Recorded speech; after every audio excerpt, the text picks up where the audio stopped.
Le 26 juin 2024, 2 semaines après mon investiture par l'Assemblée nationale, j'ai foulé Goma pour ma première itinérance en tant que Première ministre. La terre vibrait, des regards parlaient, et dans le tumulte des espoirs retenus, j'ai compris que gouverner commence par écouter. Ce jour-là, ma première itinérance n'était pas un déplacement, c'était un serment silencieux. Celui de marcher avec le peuple congolais, pas devant lui, mais avec lui, marquant ainsi le début d'une gouvernance de proximité et d'un engagement renouvelé envers les provinces. Aujourd'hui, 27 janvier 2026, à l'occasion de cette journée de mémoire, pour saluer la résistance, la résilience et l'attachement profond à l'unité nationale, à mes frères et sœurs congolais, à la jeunesse à venir du pays, mon serment silencieux reste le même.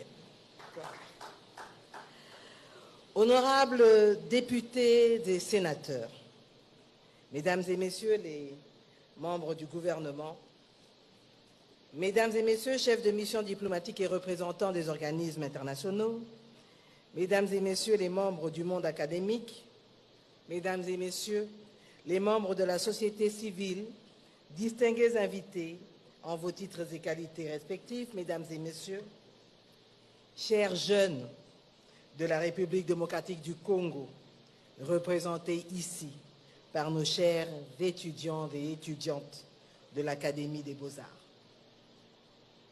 C'est avec beaucoup d'émotion que je m'exprime en ce jour de mémoire et non de rappel de la douleur pour celles et ceux de notre peuple dont la vie a été arrachée dans les conditions effroyables, dans des champs, dans des camps de déplacés, dans des hôpitaux, dans leurs maisons, sur leur lieu de travail. Ils nous rappellent des existences interrompues, des familles durablement marquées et une nation confrontée à l'épreuve la plus exigeante de son histoire récente. Ce souvenir n'est pas un simple acte de commémoration, c'est un acte de fidélité envers les victimes et un engagement renouvelé à refuser que la guerre, où qu'elle frappe sur le territoire national, devienne une normalité ou une habitude. La mémoire n'a de sens que si elle demeure exigeante, responsable et tournée vers l'avenir. Cette journée de mémoire s'inscrit dans une continuité historique profonde. Elle fait écho au sacrifice des martyrs de l'indépendance que notre pays a honoré plus tôt ce mois-ci. Hier, comme aujourd'hui, il s'agit d'une même exigence de dignité, d'un même refus de la domination et d'une même volonté de rester maître de notre destin. La mémoire des martyrs de l'indépendance éclaire la mémoire des victimes de la guerre actuelle et rappelle que la souveraineté de la République s'est toujours construite dans l'épreuve, le courage et la fidélité à la nation. Mais c'est aussi une journée pour remercier tous ceux qui ont œuvré et œuvrent encore au niveau national et international pour que nous puissions finalement avoir la paix. La guerre que traverse notre pays n'est pas accidentelle. Elle procède, cela a été dit, d'une stratégie pensée et planifiée menée par le Rwanda et ses supplétifs dans le dessein d'occuper une partie de notre territoire et de poursuivre une entreprise de prédation. Cette guerre vise le sol et le sous-sol de la République, mais elle vise surtout les vies, les foyers, les équilibres sociaux et l'avenir même de notre nation. Pourtant, ni les armes, ni les bombardements, ni les tentatives de gouvernance par le crime ne sont parvenus à briser ce qui fait la force profonde de la République démocratique du Congo et notre unité nationale.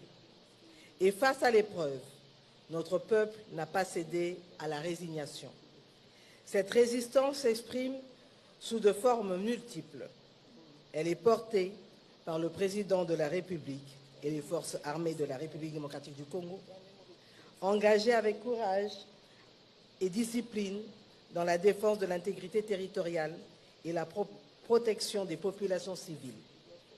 Elle est portée également par le gouvernement et nos diplomates qui, dans les enceintes régionales et internationales, et même nationales, défendent sans relâche la vérité des faits, la souveraineté de la République et le droit de notre peuple à vivre en paix sur sa terre.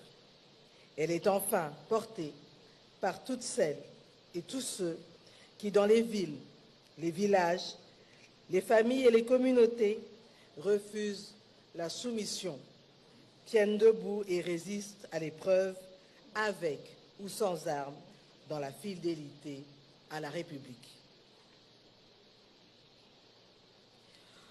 En honorant la mémoire de nos morts, nous affirmons surtout notre détermination à rester debout, comme au premier jour de cette guerre, pour la défense de notre patrie. Cette détermination s'inscrit dans l'engagement constant, impulsé par son Excellence Monsieur le Président de la République, chef de l'État et commandant suprême des forces armées, qui assume avec fermeté et responsabilité la conduite de la nation dans cette épreuve historique. Dans cette guerre imposée à la République démocratique du Congo, la mobilisation est totale et doit être totale. Elle se déploie sur les fronts militaires, Monsieur le ministre de la Communication l'a dit, elle se déploie sur le front militaire, diplomatique, judiciaire, économique et médiatique. Cette mobilisation engage la République tout entière, car chaque vie arrachée, chaque foyer déplacé et chaque avenir interrompu appelle l'État à l'exercice de sa responsabilité la plus essentielle, celle qui est la protection de la vie de nos concitoyens et notre souveraineté. Je voudrais particulièrement saluer la mobilisation des Congolaises et des Congolais de partout dans le monde qui ont répondu à notre appel dans le cadre de la campagne Congolais Téléma. Artistes, sportifs, journalistes, intellectuels, citoyens engagés ou pas, où qu'ils se trouvent dans le monde, ont fait entendre leur voix pour défendre la République, dénoncer l'agression et affirmer leur attachement à l'intégrité territoriale de notre pays. Cette mobilisation digne constitue un ferment essentiel de notre victoire et de notre engagement collectif à protéger, au-delà de nos différences et de nos convictions, ce que nous avons de plus précieux, notre nation. Au contact des Congolaises et des Congolais, dans les différentes provinces du pays, j'ai vu une même lucidité et une même force morale. J'ai vu des populations éprouvées, des hommes et des femmes qui refusent la peur, qui refusent la division et qui tiennent debout, souvent dans le silence, avec une dignité qui honore la République. Notre engagement ne se limite pas à faire taire les armes. Il vise à ce que justice soit rendue. Justice pour celles et ceux qui sont tombés.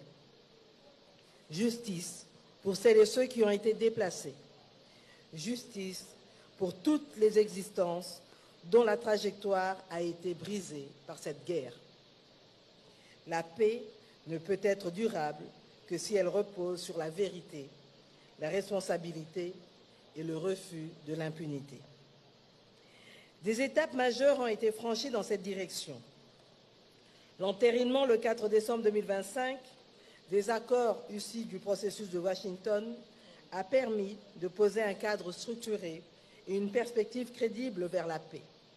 La République démocratique du Congo demeure pleinement engagée à honorer ses engagements dans le respect du droit, de la souveraineté nationale et de la dignité des victimes. Cette mémoire que nous portons aujourd'hui n'est pas un regard tourné vers le passé. Elle est une vigilance. Elle est une exigence.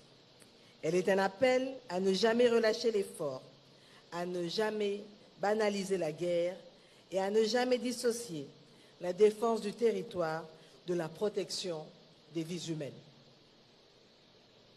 Les échanges qui ont marqué cette journée de mémoire ont permis de mesurer avec gravité et lucidité l'ampleur des souffrances endurées, mais aussi la profondeur du courage et la force du lien national. Ils ont rappelé que la mémoire est un acte politique au sens le plus noble, parce qu'elle engage l'État, les institutions et la nation dans une responsabilité partagée. À travers cette journée, le gouvernement réaffirme ses engagements. Défendre la souveraineté et l'intégrité territoriale de la République démocratique du Congo. Soutenir les forces armées dans leur mission régalienne. Protéger les populations, quelle que soit leur appartenance ethnique. Poursuivre sans relâche l'action engagée sur tous les fronts. Faire prévaloir la vérité des faits, lutter contre l'impunité, œuvrer pour une paix juste, durable et respectueuse de la dignité humaine. Ces engagements s'inscrivent dans une action continue, assumée et coordonnée, conduite sous l'autorité du président de la République avec pour seule boussole l'intérêt supérieur de la nation et la protection de nos concitoyennes et concitoyens, où qu'ils se trouvent sur le territoire national.